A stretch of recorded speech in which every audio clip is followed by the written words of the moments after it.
akan memberikan konferensi pers terkait dengan debat tadi, debat kedua. Karena itu kesempatan pertama kami berikan kepada paslon kami. Setelah itu kami akan memberikan kesempatan kepada teman-teman yang ingin memberikan pertanyaan. Dipersilakan. Teman-teman ada yang ingin bertanya? Oh, mohon maaf. Baik, terima kasih Pak Ansor. Saya senang hari ini saya bersama Pak Joni Sodoma didampingi oleh orang-orang penting dari berbagai partai pendukung kami yang hadir malam hari ini. Ada Pak Nando Suarez, Sekretaris Partai Gerindra yang juga Wakil Ketua DPRD. Pak Ansor sebagai manajer pemenangan, ada Pak Leo Lelo sebagai pimpinan komisi dan juga Ketua Partai Demokrat Provinsi NTT. Pak Ansta Kalapeta, Bupati Alor 2 periode, senior kita, dan juga ada Pak Martin sebagai Sekretaris Partai Amanat Nasional. Kami semua tadi bersyukur karena acara debat berjalan dengan baik. Tentu ada 1-2 perbedaan yang harus terjadi tadi, tapi kami melihat itu sebagai sebuah dinamika yang bagus. Tapi prinsipnya adalah tema malam hari ini sudah kita eksplorasi dengan baik, dan tentunya kami memberi penekanan pada 3 hal. Pertama, untuk membangun kesejahteraan di NTT ini, kita harus membangun inisiatif lokal. Tadi Melki Joni dari semua segmen kehidupan masyarakat kita pastikan bahwa program pengolahan hasil-hasil dari para masyarakat NTT di bidang pertanian, kelautan perikanan, peternakan, dan seterusnya itu sudah kami dorong agar diolah dengan baik. Kami juga pastikan juga tadi, kalau Bapak Ibu juga mendengarkan, bahwa seluruh proses untuk meningkatkan PAD kami juga dorong, memperbaiki juga semua BUMD kami dengan baik, melibatkan berbagai pihak. Kemudian juga tentu yang paling penting adalah kita memastikan juga dukungan pusat. Jadi ada inisiatif dari bawah yang kita dorong, ada juga berbagai lembaga yang mengolah ini juga dari mulai BUMDes sampai BUMD tingkat provinsi kita dorong untuk kerja dengan baik. Dan yang ketiga adalah dukungan dari pusat. Yang tadi juga kami tidak lagi bicara akan ya, tapi kami sudah mengontak langsung para menteri tersebut dan memastikan bahwa berbagai kebutuhan yang kami dengar dari lapangan itu sudah diberikan komitmen oleh para menteri untuk dikerjakan. Karena kami bagian dari pemerintah pusat, dan pemerintah pusat juga adalah teman-teman kami juga yang nantinya akan mendukung kami ketika kami dukung menjadi gubernur dan wakil gubernur Provinsi NTT. Ini saya bisa kami sampaikan sebagai pengantar, dan apabila ada pertanyaan nanti Pak Joni Sodoma dan nanti teman-teman dari partai politik yang akan juga memberikan keterangan. Terima kasih, selamat malam. Silakan Mbak Bibi mau bertanya. Silakan yang baju putih, silakan. Baik, terima kasih. Selamat malam Pak Melki dan Pak Joni. Izin saya Ahmad dari PRNTT.com. Mungkin pertanyaan saya yang pertama terkait dengan program hilirisasi. Apakah pemerintah provinsi di zaman Bapak berdua memimpin juga menyiapkan anggaran untuk desa untuk melaksanakan program ini? Itu yang pertama. Yang kedua, penguatan UMKM ini apakah ada dukungan dari Pemprov? Mungkin modalnya berapa yang diberikan ke setiap UMKM yang ada di NTT? Yang berikut, penegasan bahwa dalam waktu dekat ini kan ada beberapa bantuan dari pusat untuk NTT. Mungkin bisa diceritakan prosesnya seperti apa sehingga NTT ini bisa mendapat perhatian seperti yang tadi Pak Joni maupun Pak Melki sampaikan waktu debat. Yang keempat itu berkaitan BPJS. Jangan banyak, nanti yang lain tidak kebagian kita. Oh siap. Satu lagi Bapak terakhir dengan BPJS, program BPJS tenaga kerja ini, apakah juga menyasar petani nelayan dan peternak atau seperti apa? Terima kasih. Oke, jadi yang pertama adalah hilirisasi lah. Hilirisasi ini adalah bagaimana kita mengolah bahan mentah menjadi bahan olahan.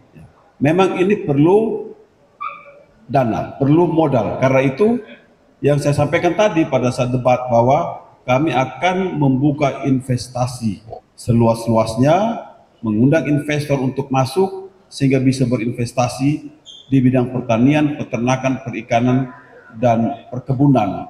Dengan investasi ini, maka program-program hilirisasi ini akan berjalan.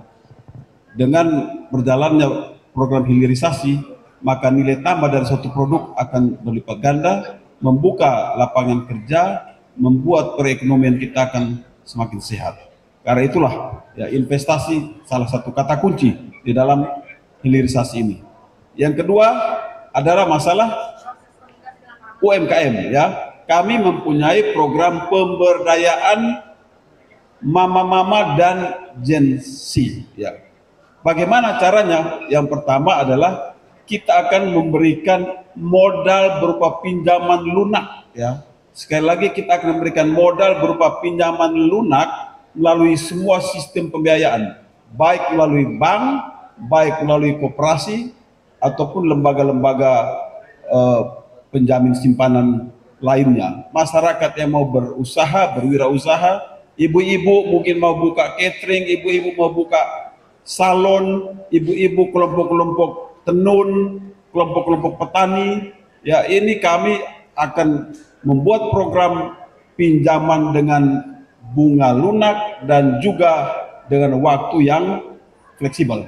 Nah inilah kita namakan dengan program pemberdayaan mama-mama dan Gen Z. Oke, yang ketiga tadi bantuan pusat ya. Bantuan pusat ini selalu harus didahului dengan yang namanya lobby. Dimanapun juga di seluruh dunia ini, lobby itu nomor satu. Begitu sudah lobby, ada green light, baru kita ikuti dengan prosedur resmi.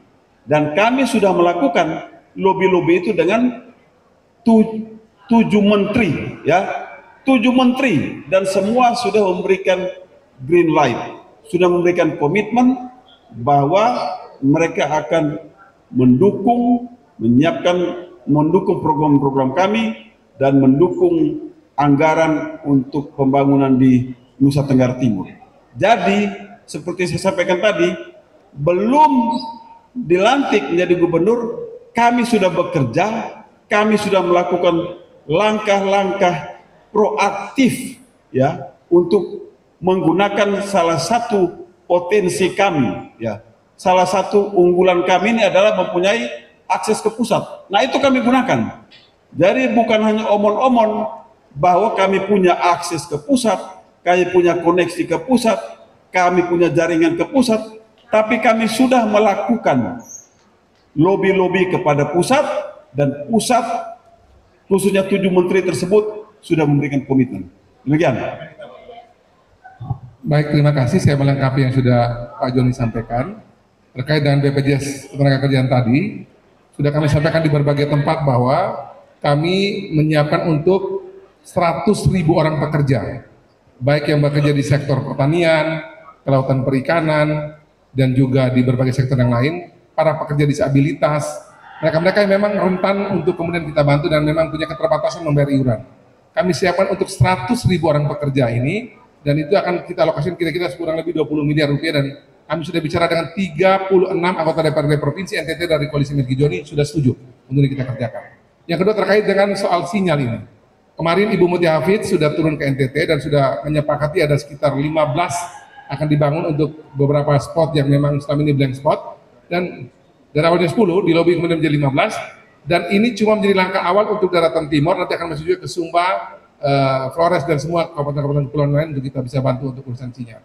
Yang penting lagi adalah, saya sambung tadi dari Pak Juri Sudama terkait hilirisasi. Bapak Ibu sekalian, produk hilirisasi yang akan kita kembangkan ini atau program yang akan kami kembangkan ini bukan hanya nanti kelasnya pada skala UMKM. Dia akan nanti bisa naik kelas, misalnya kalau itu gabungan desa, mungkin industri kecil menengah, sampai pada mungkin industri skala normal nantinya. Dukungan dari pemerintah pusat sudah diberikan melalui Menteri Perindustrian, dan kita juga akan menggerakkan agar ada namanya gerakan beli NTT. Jadi seluruh produk masyarakat yang sudah dihasilkan melalui proses hilirisasi yang kemudian kita pastikan itu bisa dikonsumsi dengan baik ini, akan kita dorong agar itu dibeli oleh orang NTT sendiri. Sebagai bagian awal kita untuk menggerakkan ekonomi NTT, di mana produk mungkin misalnya dari sektor pertanian, peternakan, perkebunan ini kita olah, kita beli lagi itu sendiri. Bisa digunakan dalam urusan pemerintahan, dari mulai Pemda tingkat desa sampai dengan di tingkat provinsi, juga di acara masyarakat, termasuk juga kita akan gerakan agar ada yang tadi kami sebutkan, ketika kontainer pulang kosong itu kita isi nanti dengan barang-barang hasil hilirisasi ini.